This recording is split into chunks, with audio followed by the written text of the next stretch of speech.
Welcome to the Voice of Retail. I'm your host, Michael LeBlanc. This podcast is brought to you in conjunction with Retail Council of Canada. This episode is sponsored by Rewe. Imagine if you could take a daily pulse of retail shoppers in every market in the world, hearing directly about the behaviors, views, and fears. What if you could hear from more than just your own consumers and shoppers, and from people who didn't participate in your focus groups or your research panels? Rewe collects real-time data on consumers in every market in the world. You need to understand how people's behaviors are changing in today's challenging environment. Visit riwi.com, Rewe, to book a demo. In this episode, I welcome back to the podcast Nadia Vattovaz, CFO and EVP Operations at Fire & Flower Cannabis, and discuss recent acquisitions, the expanding scale and scope of the business, and their built-in ability to react to the fast-moving retail landscape. We also talk about how the retail cannabis business is maturing and how an increasingly rich assortment of product is allowing retailers to focus and specialize. There are more and more product offerings, and the LPs are doing a great job these days about bringing new products to market. It changes the field because while we all have access to the same products, it's important to remember that not all customers are the same. So the ability to understand that customer, their buying preferences, their habits, and customize the assortment, not only at a brand level, but I would say almost at a store level within the overall complement of the assortment, is really important. Let's listen in now. Nadia, welcome back to the Voice of Retail podcast. How are you doing today? I'm well, Michael. How are you? Thanks for having me. Yeah, it's great to have you back on. As I said, we spoke early, mid last year. Very popular episode, by the way. You're one of my top 10 episodes, so I'm thrilled to have you back on. And it's not for lack of news. There's been a lot going on in your life and Fire & Flower and the industry, so I'm very excited to catch up. But for those perhaps who did not hear our first interview, could you tell us a little bit about yourself, your background in retail, and what you do at Fire & Flower? Sure. So I am the CFO and Executive Vice President of Operations at Fire & Flower. And, I've been there now. It's coming upon, I think we're almost at 3 years with the organization. It feels like 20, but I was going to say 3 years in the cannabis retail business is not 3 ordinary years. That's for sure. Yeah. No, it's interesting. One day feels like 4. And it's interesting how, working in cannabis has really kind of ramped up my level of productivity. I always thought it was productive before, but this is taking it to a whole new level. That's for sure, Michael. Well, one of the things we've talked about, and I've had executive leaders describe to me how their wish is that they can continue to have their organizations be as agile, or need to frame them as more agile in the COVID and the post-COVID world. And I think I was reflecting that it really, cannabis retailers have a bit of a leg up because you've had to be to survive. You've had to be agile. Other big companies, you've worked for other big retailers. The focus is on planning and month by month and to the nickel kind of forecast. Well, it's so difficult to plan these days. Organizations are having to pivot to become a focus on being more agile than planned out. You know what I mean? Does that resonate with you at all? Oh, completely. And, I've been fortunate enough to work at some really great retailers. And I recall my time at Canadian Tire, which, who had moved to an agile methodology on the tech development side. And, I'm thankful for that time every day, given that we're a tech-based retailer. So really having learned how to work in an agile environment and kind of agile on steroids in the cannabis space has really, I think, helped us tremendously. Well, I had the great opportunity to interview Daryl Rigby, who wrote a book, actually just nominated one of the top 10 business books of the year, doing Agile Right. And he's a Bain and Company consultant. And he just talks about the as you observed or participated in, it starts in IT, but then it becomes a very philosophical way of looking at operating the business, right? And you, as steeped in operations, must welcome the opportunity and leverage from it, right? I do. And it's that as we grow, it's interesting. We have 75 locations now, so we've grown pretty quickly. Yeah. And as you grow, it's that balance between infrastructure and agility, process and, the ability to support the customer in the way that they want to be supported. It's that constant balancing that actually is quite exciting, but is the challenge, and COVID just amped that up significantly. Yeah. So, developing that muscle, I think we're pretty strong at that in this company, and we get better and better every day at it. Well, it's, as you say, you don't want to be scrambling. You don't want people confused about what's happening, but at the same time, you don't want to take 6 to 8 months to launch an initiative. And by the time Daryl made the point, often these companies spend so much time and so many groups in this waterfall process structuring something different. By the time it gets to the end product, it doesn't look like what the consumer wanted to begin with. So, Well, and I start a lot of our discussions in the company with, okay, guys, you're in the spot of the customer. What do you need? What do you want? How do we service our customer in the best way possible in a very challenging environment, not only from a pandemic perspective, from a marketing perspective, from regulatory challenges. So, if you have that North Star all the time, and you're able to be agile around that and move quickly, I mean, you're going to land in a pretty good spot. And it's the 80-20 rule. Perfection is not what we strive for. We strive for great, but not perfection. Well, that's a good segue. Tell the listeners about Fire and Flower. I mean, let's start at the basics, which is the kind of org structure, number of locations. You said you're up to 75, very impressive. And how would you describe yourself in the field of retail cannabis in Canada? Yeah, so I believe we're the largest, if not one of the largest players in retail cannabis in Canada. We do have the 75 stores with 4 retail brands.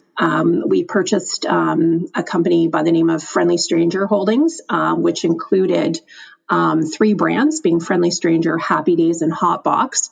So with those brands, we are up to the 75 stores. There's a cap in Ontario of 30, and we're currently at 25 in Ontario, and we expect to either meet the cap or be close to the cap in Ontario.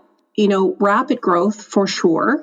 I think our differentiator, and if, when people ask me about Fire and Flower and sort of what's our secret sauce, and, we are a tech 2.0 retailer. We were built that way from the ground up. There are probably a lot of retailers out there who understand how difficult it is when you are call it an analog retailer, and you really try and get into things that are pertinent to the customer, like clienteling and really understanding your customer and servicing your customer, not just brick and mortar, but in many ways, in the ways that they want to be serviced.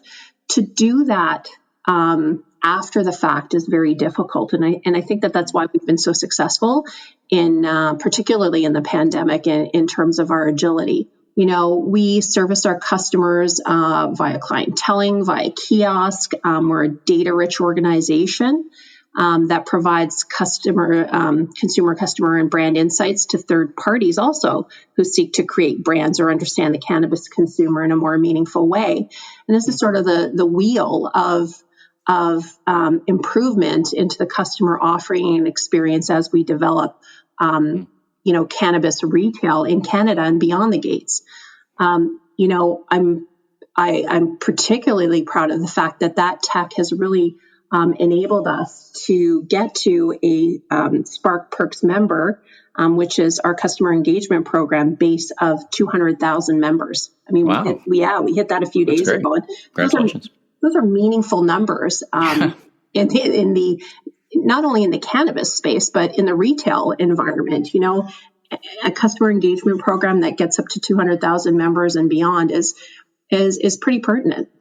Yeah, particularly, you're a category. You're not like a department store. I mean, when I was at Hudson's Bay and HBC Rewards, which we was a amalgam of something new and Zeller's Club Z, we had 9 million, but we're a big department store, right? Selling a range of goods from Tide to Armani. Let's talk about the acquisition. You mentioned it, and let's just touch on that a little bit. So you picked up Friendly Stranger, and you've now got 4 banners under the umbrella. Tell me about how you think or were thinking. I mean, there's obviously advantages in scale and scope. So there's the kind of structural advantages. But from a brand perspective, each brand, I mean, Friendly Stranger comes with a fantastic long 20-plus year pedigree in the cannabis space. Hot Box is, this fun concept store. How do you meld those together? And because you're selling the same thing, or maybe you're not. in terms of the assortment. So walk me through a little bit of your thinking beyond just the scale opportunity into how you think about, you and the team think about this.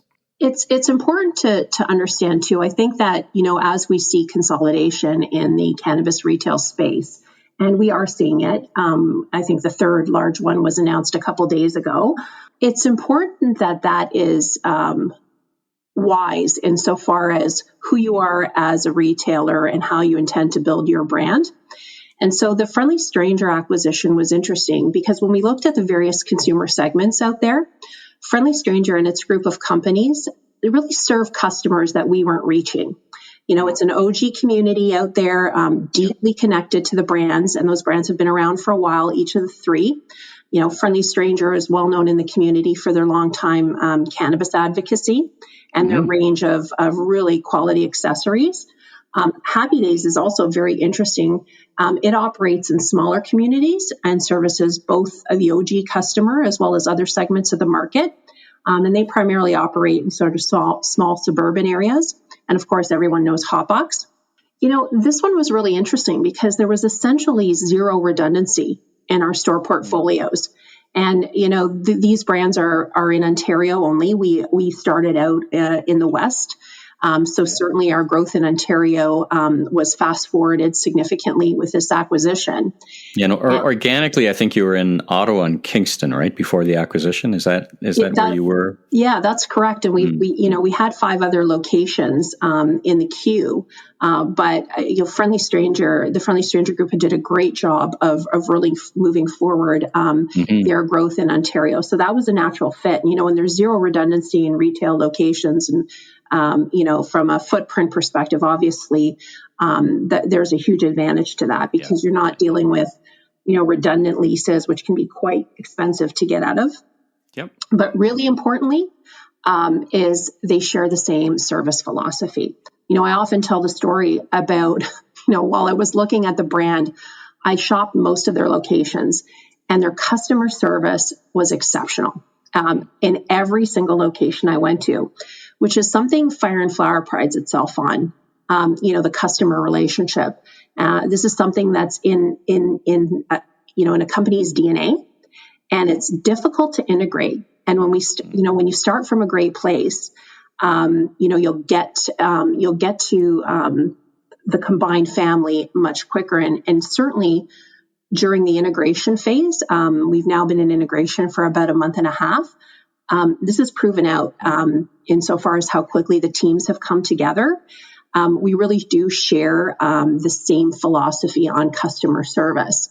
And so when we bring different elements to the table on how, from the Fire and Flower side, we bring our tech. From the Friendly Stranger side, they bring the OG community and a new group of customers to us. And a deep, as you said, a deep awareness, built over 20 years of the accessory business, which doesn't come overnight, right? I mean, you can find a distributor and start carrying accessories, but it really is almost, I would frame it as a sustainable competitive advantage. It's tough to build up 20 years of experience and pedigree in that space, right? I couldn't agree more. And, we often talk, I think you talked about it earlier, and you said we all offer the same products because we all have to buy from the same, regulator. Mm-hmm. But what I would say is this, though, as there are more and more product offerings, and the LPs are doing a great job these days about bringing new products to market, it changes the field because while we all have access to the same products, it's important to remember that not all customers are the same. So the ability to understand that customer, their buying preferences, their habits, and customize the assortment, not only at a brand level, but I would say almost at a store level within the overall complement of the assortment is really important as and especially as more competition comes into the market. So doing that really well, not only maximizes sales, but, boring things like working capital management, right. How much you invest in inventory, how you keep your inventory fresh. Shrink, right? Inventory fresh in a literally, right? It gets, I think it feels like the industry gets to a place and is getting to a place. And again, thanks to the LPs and the distributors, where you can start to make meaningful choices amongst the assortment that allow you to express your brand and express the store. Are you finding that more and more each day, and is that helpful? Very, very true. We launched by using our tech platform information. We actually created a customized merchandise planning program, and we've rolled that out systematically over our portfolio. And what's interesting on that is, matching the preferences, the behavior to how we in fact purchase our product, when we purchase it, how we respond to changes. And certainly COVID has impacted that in terms of, how consumers are buying. So the ability to react to that quickly and give customers, purchase the products that customers want and bring them to store or online, curbside, et cetera, it is important. Bringing that to Friendly Stranger, I think as well, will be particularly meaningful because they are great at customer service. I think optimizing the assortment within those series of brands as well, I think will, further drive the synergies among the organization. So pretty exciting stuff, and much more on the agenda to come. Well, I wanted to get to this. You recently made an announcement, the organization made an announcement about home delivery across a pretty vast range in Ontario. And it's clear that's predicated or based certainly on the great tech work you've done. But tell me about it. First of all, this home delivery expansion, and how did you do it? I mean, the last mile is tough for everybody. Doesn't matter what you're selling. Like, how did it all get pulled together? Well, fortunately, just in the way the regulations work, you've got a service out of certain locations. And of course, adding the Friendly Stranger portfolio of brands has been helpful to that. And sort of we have reach in the north more so than we had between our own Fire and Flower stores that have come online and the Friendly Stranger group of stores, including Happy Days, has certainly helped with that. It really is a symphony, right? When you have the ability to reach a large population and you have the tech quickly to deploy. I mean, we have over 20 developers in-house, and our tech platform is our tech platform. We are not using a third party. The ability to take that platform and augment it in a way to be able to service more people has served us very well. I mean, we've seen it now 3 times in this pandemic. So this is just a third time on how we reach, that customer base. We, since the pandemic started, we've added 140,000 members to our Spark Perks program. So wow. when you think about that, we had 60 when the pandemic started. Now we've grown to over 200. So certainly, what's also important in that rapid growth, and as a retailer, I'm sure you can commiserate on this, selling to people is one thing. Servicing them is a completely different thing. Mm-hmm. So, when things don't work out well, a customer might not have gotten the product that they originally thought they would have. The ability to be able to service our customer via customer support center and all that entails, so that the customer is happy and feels good about their transaction with Fire and Flower in whatever way they did it is key. So between the tech side, and I have a stellar retail operations team and a marketing function that is also really fantastic. I mean, between the three and more, so many parts of the organization, because it really is. Sometimes I feel I'm a conductor. I was going to say, yeah. You're more conducted. I'm sure you feel more conducted. Well, you mentioned customer satisfaction, so congratulations. I was watching the announcement from the Leger Wow survey last Friday, and it was exciting to see your name on it. Tell me about it. So you made your brand made it onto a pretty prestigious ranking of customer experience. So talk about that. I have to tell you, I mean, I've seen our team pumped in the past, but this one was really special. And it's a real honor and a testament to our in-shop teams, as well as those who support them, to be, in the same class of people or retailers that, that we're also given the honor. we have a highly empathetic, customer service oriented mindset. I mean, we really listen to our customers. So, to be honored and awarded for that or acknowledged for that really is quite satisfying. And I think particularly in a pandemic where people really look to, really look to us to be there for them. I mean, it carried a lot of gravitas with us. So I feel honored. And thanks to the people at Leger for the honor. Yeah, well, it's almost no thanks to them, so to speak, because they just ask people and the people just tell them, right? I mean, it's theirs to put it forward, but it is really a popular vote. I think there's like 8,000 people vote. And I think you're one, if not the only cannabis retailer. I mean, there's SAQ from Quebec, LCBO in the kind of category of alcohol, and of course, lots of other different categories. So that's wonderful. That's fantastic. So congratulations again. Thank you. I wanted to touch on your Couche-Tard relationship. Couche-Tard, of course, been in the news this week. We're recording here late January, where they were knocking on the door of Carrefour in Quebec, and they're one of those sleeping giants in terms of their size and scale. And there's a relationship with Fire and Flower. So can you talk about that a little bit?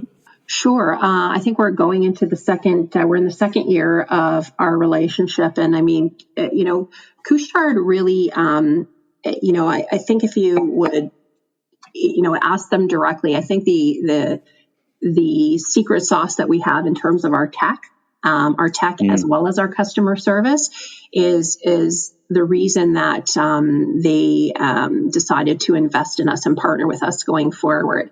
And that has proven out. We launched 2 locations, I believe, since you and I last spoke. And these are test locations, and we call them our service model. And I can't recall, Michael, if we talked about our hub and spoke model, where our hub really is our experiential stores. No, I don't think so. I don't think we talked about that. No. Okay, so we believe that, there is a place in cannabis in the future for not only experiential stores, but really call it convenience or a service model where people can, pick up their cannabis in a quick and efficient way. Yep. And, and the launch of these 2 test locations with Couche-Tard in Circle K adjacent small formats. So these locations are, 600 square feet. They have really been, tests for us to see, how that particular consumer purchases, what their behaviors are, and their buying preferences are that are different from our experiential stores, and there are differences.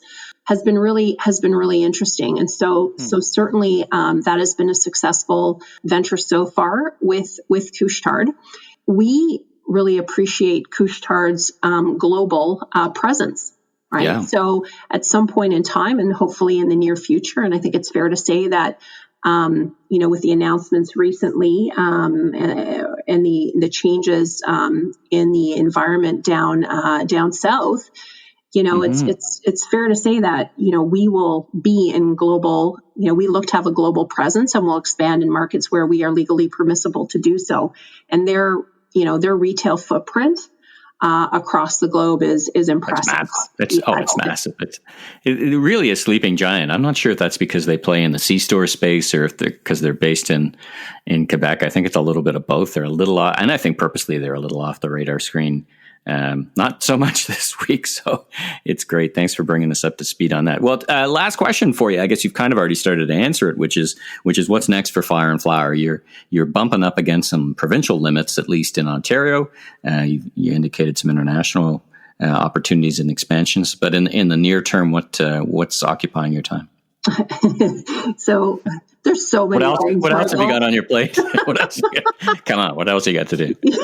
We will continue to aggressively grow in all markets in Canada where we're allowed to do so. And we're always looking for opportunities that way, both organically and via things like acquisition and partnerships, et cetera. So we'll continue to explore that. The tech platform, we have a pretty substantive roadmap to be able to deliver to our both our retail customers and our commercial customers more insights and offerings that will be very pertinent to support their growth and requirements. Our partnership with Couche-Tard is pretty exciting, and we look to expand that hopefully in both Canada and beyond other markets, as well as I'm excited this year about really enhancing our private label offering. We launched a brand called Revity, their CBD products in Saskatchewan, where you're able to buy directly from LPs. So we launched that brand, highly successful in Saskatchewan, and we're really seeing that there is a place for private label and control brands. So I'm excited this year to do more in that space. So I would expect to see a little bit of something from us in that regard. All right. Well, no shortage of things to do. It's all of which is happening still within the framework of the COVID era. So, but I can't think of many organizations better able to agile and shift and move the way you need to. So thanks for joining me and bringing us up to speed. It's great to touch base with you again, and wish you continued success for what you're building there. You and the team are building in Fire and Flower. And thanks for being on the Voice of Retail podcast. Thanks for having me, Michael. It's always a pleasure talking to you. Thanks for tuning into today's episode of The Voice of Retail. Be sure and subscribe to the podcast so you don't miss out on the latest episodes, industry news, and insights. If you enjoyed this episode, please consider leaving a rating and review, as it really helps us grow so that we continue to get amazing guests onto the show. I'm your host, Michael LeBlanc, president of LeBlanc Company Inc. And if you're looking for more content or want to chat, follow me on LinkedIn. Visit my website at meleblanc.co. Until next time, stay safe and have a great week.